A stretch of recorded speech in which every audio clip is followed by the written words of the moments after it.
Iniimbestigahan na ang umano'y pang-aabuso sa bangkay ng isang kakalibing lang na babae sa Cebu. Yan ang ulat ni Jessie Atienza ng PTV Cebu.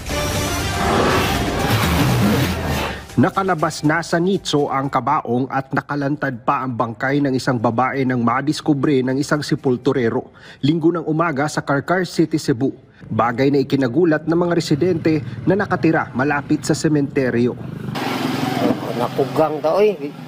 Karong paminaka yung sami tabua nga. Kano manggihapwa niya. Pambok, tamas-tamasan ba kay naabot man din ang kuwan din. Ni-report man din dito ang kaning caretaker niya. Wala nga naabot ang mga pamilya. Kay kitibaw niya una dito pamilya. Niya dayon nag-abot ng mga tao diri. Sige kuwan ba murag di sila katuo. Sa investigasyon ng PNP, inabutan umano ng nakadiskubring sepulturero na nakahubad na ang damit ng bangkay. May posibilidad na inabuso ito. Actually, sir, undressed yung cadaver. But the dress was just there. Yes, nandun lang.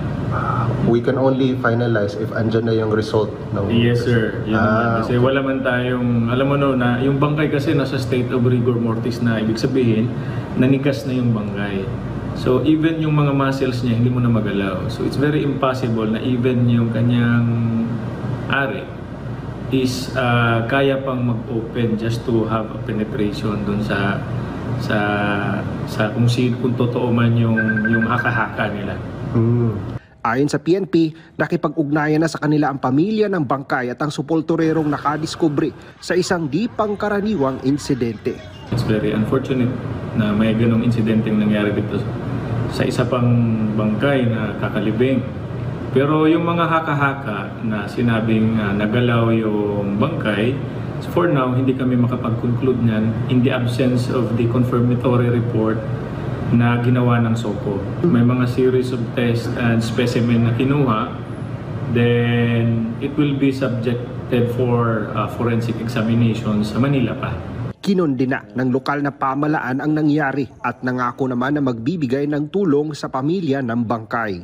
Ako lang panawagan nga mahimo ato lang respetuan po ang patay, hindi lang kayo nato ba ipalabi po o ka ng post nga nang naghubo, na nakuhan kay mura manggod o dili sad maayong pagtanaw, no? Ako lang ma-stop lang kay agi po og respeto sa ato ang mga tagtungod. Sinubukan ng PTV Cebu News Team na kunan ng pahayag ang sepulturero at ang pamilya ng bangkay, ngunit tumanggi na ang mga ito.